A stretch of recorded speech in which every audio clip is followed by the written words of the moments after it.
வெளி நாகரிகத்தில் இருக்கிற previous year questions வந்து சிலதை பார்ப்போம். ஓகேங்களா. காளிபங்கன் என்ற இடத்தை கண்டறிந்தவர் யார் அப்படின்னா கோஷ். காளிபங்கன், காளியை பார்த்தா கோஷம் போடுவாங்க. காளிபங்கன் கோஷ்.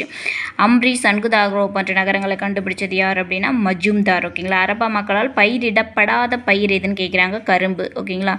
இதில் பார்த்தோம் அப்படின்னா அரப்பா மக்களுக்கு வேறு என்ன தெரியாது, இரும்பு குதிரையும் தெரியாது. அப்போது அரப்பா மக்களுக்கு அறிந்திராது பாருங்கள், கரும்பு இரும்பு ரைமிங் ஞாபகம் வச்சுலாம், கரும்பு இரும்பு குதிரை. அப்போது அவங்க பயிரிடாத பயிர் வந்து பார்த்தோன்னா கரும்பு. செயற்கை கப்பல் கட்டும் துறைமுகம் உள்ள இடம் பார்த்தோம் அப்படின்னா லோத்தல். எங்கே இருக்குது? குஜராத்தில். ஹரப்பா அமைந்துள்ள ஹரப்பா எங்கே இருக்குது? பாகிஸ்தானில் மான்கோமரி அப்படின்ற மாவட்டத்தில் இருக்குது. அதே மாதிரி மொஹஞ்சதாரோ வந்து பார்த்தோம் அப்படின்னா அதுவும் பாகிஸ்தானில் தான் இருக்குது. லர்கானான்ற மாவட்டம். ஓகேங்களா. ஹரப்பா, மான்கோமரி, மொஹஞ்சதாரோ வந்துட்டு லர்கானா. சிந்துவெளி நாகரிகம் வந்து ஒரு கூற்று கொஸ்டின் பாருங்கள். சிந்துவெளி நாகரிகம் வந்து ஒரு மதச்சார்பற்ற நாகரிகம்னு சொல்கிறாங்க. ஓகேங்களா. இக்காலத்தில் ஜவுளி தொழில் உற்பத்தியில் பருத்தி வந்து முக்கியத்துவம் வகிச்சுது அப்படின்னு சொல்கிறாங்க. ஓகேங்களா. அப்போது 2 ஸ்டேட்மெண்ட்டுமே கரெக்டு. ஓகேங்களா. ஏன் சிந்துவெளி நாகரிகம் ஒரு மதச்சார்பற்ற நாகரிகம்.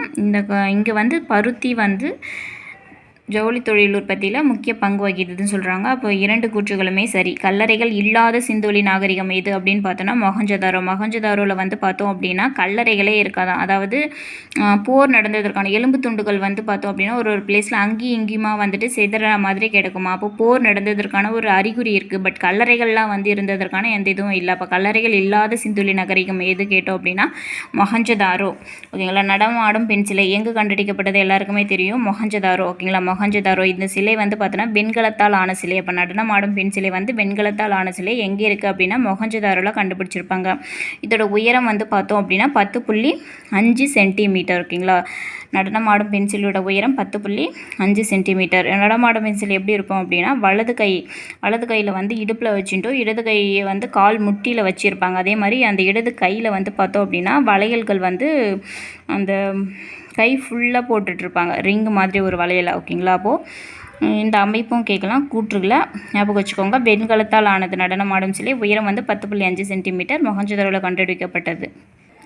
சிந்துவெளி நகரங்களும் அவற்றை கண்டுபிடிச்ச அகழ்வாராய்ச்சியாளர்களும் பொறுத்து சொல்லியிருக்காங்க. சன்குதாரோ வந்து மஜும்தார். ஓகேங்களா. அம்ரி மற்றும் சன்குதாரோ இந்த 2 பிளேஸை கண்டுபிடிச்சது யார் அப்படின்னா என்ஜி மஜும்தார். லோத்தல் வந்து எல்லாருக்குமே தெரியும், ராவ். பனாவலி பிஸ்ட். ஓகேங்களா. பனாவலி பிஸ்ட். மிட்டாதல் வந்து பார்த்தோன்னா சூரஜ் பான் அப்படின்னு மிட்டாதல்ன்ற பிளேஸை கண்டுபிடிச்சது சூரஜ் பான்.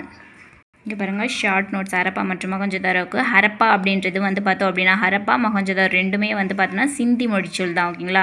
ஹரப்பா வந்து பார்த்தோன்னா 1921 அகழ்வாராய்ச்சி மேற்கொண்டிருப்பாங்க. மொஹஞ்சதாரோ வந்து 1922 அகழ்வாராய்ச்சி மேற்கொண்டிருப்பாங்க. ஹரப்பா அப்படின்ற சிந்தி மொழிச்சொல்லுக்கு என்ன பொருள் அப்படின்னா புதையுண்ட நகரம். இதெல்லாம் அடிக்கடி கேட்ட டிஎன்பிசி கொஸ்டின்ஸ். ஹரப்பா அப்படின்னா புதையுண்ட நகரம், மொஹஞ்சதாரோ அப்படின்னா இறந்தவர்களின் மேடு. ஓகேங்களா. ஹரப்பா எங்கே இருக்குது அப்படின்னா மான்கோமரி அப்படின்ற மாவட்டத்தில் இருக்குது. ஓகேங்களா. பாகிஸ்தானில் மான்கோமரின்ற மாவட்டத்தில் இருக்குது. ஓகேங்களா. ஹரப்பாவை வந்து கண்டுபிடிச்சது வந்து பார்த்தோன்னா சஹானி. ஓகேங்களா. 1921 அங்கே அகழ்வாராய்ச்சி பண்ணது யார் அப்படின்னா சஹானி அப்படின்னு சொல்லுவாங்க.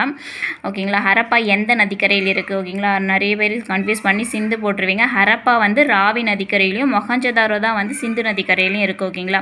மொஹஞ்சதாரோ வந்து லர்கானா மாவட்டம், சிந்து நதிக்கரை. ஹரப்பா வந்து மான்கோமரி மாவட்டம், ராவி நதிக்கரை. பட் ரெண்டுமே வந்து பாகிஸ்தானில் தான் இருக்குது. ஓகேங்களா. ஹரப்பாவை வந்து 1921 அகராட்சி மேற்கொண்டவர் வந்து சஹானி. அதே மாதிரி மொஹஞ்சதாரோ வந்து பார்த்தோம் அப்படின்னா பானர்ஜி தான் வந்துட்டு பேனர் முகம் இருக்குது. ஓகேங்களா. பானர்ஜி தான் மொஹஞ்சதாரோ வந்துட்டு அகழ்வாராய்ச்சி பண்ணியிருப்பாங்க. மொஹஞ்சதாரோ பானர்ஜி மட்டும் இல்லாமல் கூட 2 பேர் யார் அப்படின்னா EJH Mackay and then John Marshall also Mohenjodaro வந்து என்ன பண்ணியிருக்காங்க, அகழ்வாராய்ச்சி பண்ணியிருக்காங்க. ஓகேங்களா. சிந்து நதிக்கரையில் இருக்குது. மொஹஞ்சதாரோவில் வந்து பெருங்குளம் அப்படின்னாலே மொஹஞ்சதாரோ எல்லாருமே படிச்சிருப்போம். ஓகேங்களா. அந்த பெருங்குளத்தோட நீள அகல உயரம் பார்த்தோம் அப்படின்னா 3923 ஓகேங்களா. ஹரப்பாவில் இருக்கிற தானிய களஞ்சியத்தோட நீள அகலம் பார்த்தோம் அப்படின்னா 150x50. ஓகேங்களா. தானிய களஞ்சியம் ஹரப்பாவில் மட்டும் இல்லை மொஹஞ்சதாரோலையுமே இருக்குது. மொஹஞ்சதாரோவில் இருக்கிற தானிய களஞ்சியத்தோட நீள அகலம் 150x50. ஓகேங்களா. அதே மாதிரி இன்னொரு கூற்று question, previous year question paper தான் இது. சிந்துவெளி மக்கள் பேய் மற்றும் கெட்ட மாய தேவதைகளை நம்பினர் அப்படின்னு சொல்கிறாங்க கூற்று. அதுக்கான காரணம் என்ன? சிந்துவெளி அகழ்வாராய்ச்சியின் போது கிடைத்தவைகளை வைத்து அவர்கள் நிறைய தாயத்து ஆமுலெட் போன்ற தாயத்து அணிகலன்களை பயன்படுத்தினர் என நம்புகிறோம். ஸோ அவங்க வந்துட்டு பேய் மற்றும் கெட்ட மாய தேவதைகளை நம்பினர். ஓகேங்களா, தீய சக்திகளை நம்பினாங்க. ஸோ அது அண்டாமல் இருக்கிறதுக்கு இது மாதிரி தாயத்து போன்ற அணிகலன்கள் வந்து பயன்படுத்தினாங்க. ஸோ இந்த ரெண்டுமே வந்து கரெக்டு, சரியான விளக்கமும். ஓகேங்களா, கூற்று மற்றும் காரணம் சரி, சரியான விளக்கம். அடுத்து அகழ்வாராய்ச்சி செய்யப்பட்ட இடங்கள் பாருங்கள். சிந்து வந்து பார்த்தோம் அப்படின்னா பொறுத்துக்க தான் இது. ஓகேங்களா, சிந்து ராஜஸ்தான் காளிபங்கன், எந்த இடம் எங்கே இருக்குன்னு தெரியும், ராஜஸ்தான் காளிபங்கன். ஓகேங்களா, சிந்து வந்து கோட்டிச்சி வந்து சிந்து மாகாணத்தில் இருக்குது. பஞ்சாப் வந்து ரூபார், ஹரியானா வந்து பனாவலி.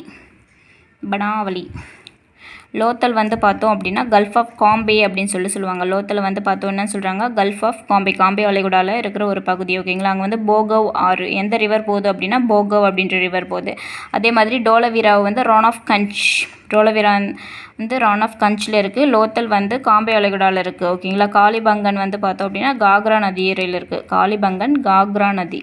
அதே மாதிரி இம்பார்ட்டன்ட் பாருங்கள், சிந்துவெளியோட எழுத்து முறை வந்து பார்த்தோம் அப்படின்னா வளமிருந்து இடமாகவும் இடமிருந்து வளமாகவும் இருக்கும். இந்த மாதிரி எழுதுகிற எழுத்து முறையை வந்து என்ன சொல்கிறாங்க அப்படின்னா பூஸ்ட்ரோபெடன். ஓகேங்களா, பூஸ்ட்ரோபெடன் அப்படின்னு சொல்கிறாங்க. இந்த எழுத்து முறைக்கு பேர் என்ன, பூஸ்ட்ரோபெடன். இது வந்து சிந்துவெளி எழுத்து முறையை வந்து பழமையான எழுத்து முறைன்னு சொல்கிறாங்க. ஓகேங்களா, இது வந்து பிக்டோகிராஃபிக் அல்லது ஓவிய எழுத்து முறை அப்படின்னு அழைக்கிறாங்க. ஓகேங்களா, வளமிருந்து இடமாகவும் இடமிருந்து வளமாகவும் எழுதும் இந்த முறையை வந்து என்ன சொல்கிறாங்க, பூஸ்ட்ரோபெடன் அப்படின்னு சொல்கிறாங்க. ஓகேங்களா, சிந்துவெளி மக்களுடைய முக்கியமான தொழில் எது அப்படின்னா விவசாயம். ஓகேங்களா, முக்கிய தொழில் விவசாயம். செகண்டரி வந்து பார்த்தீங்கன்னா கால்நடை மேய்த்தல். ஓகேங்களா, முக்கிய பயிர்களாக வந்து எதை சொல்கிறாங்களா, கோதுமையும் பார்லியும் வந்து முக்கிய பயிர்களாக சொல்கிறாங்க. ஓகேங்களா, லோத்தல் மற்றும் குஜராத்தில் இருக்கிற ரோத்தல் ரங்பூர் பிளேஸில் வந்து நெல் சாகுபடி அதிகமாக செய்யப்படுது. அப்போ லோத்தலில் வந்து பார்த்தோம் அப்படின்னா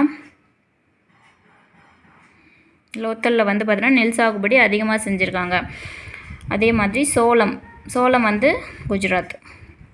சோளம் வந்து அதிகமாக பயிரிடப்படுது குஜராத் பகுதியில்.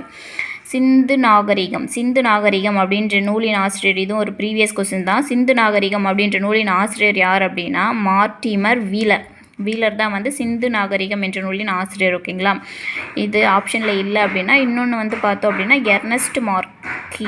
எர்னஸ்ட் மார்க்கி வந்து என்னென்ன நூட்கள் எழுதியிருக்காரு அப்படின்னா சன்குதாரோ அகழ்வாராய்ச்சி, சிந்து நாகரிகம், மொகஞ்சதாரோவின் அடுத்தடுத்த அகராட்சிகள். ஓகேங்களா, further exhibition at Mohenjodaro, Indus civilisation, Chanhudaro exhibition, இந்த 3 நூல்களையும் எர்னஸ்ட் மார்க்கி வந்து எழுதியிருக்காரு. அப்போது ஆப்ஷனில் சிந்து நாகரிகம் நூலின் ஆசிரியர் வீலர் இல்லை அப்படின்னா இன்னொரு ஆப்ஷனாக என்ன இருக்கலாம் அப்படின்னா மார்க்கி. ஓகேங்களா, எர்னஸ்ட் மார்க்கி இருந்தால் ஆப்ஷனில் எது இருக்கோ அதை அடிச்சுக்கோங்க.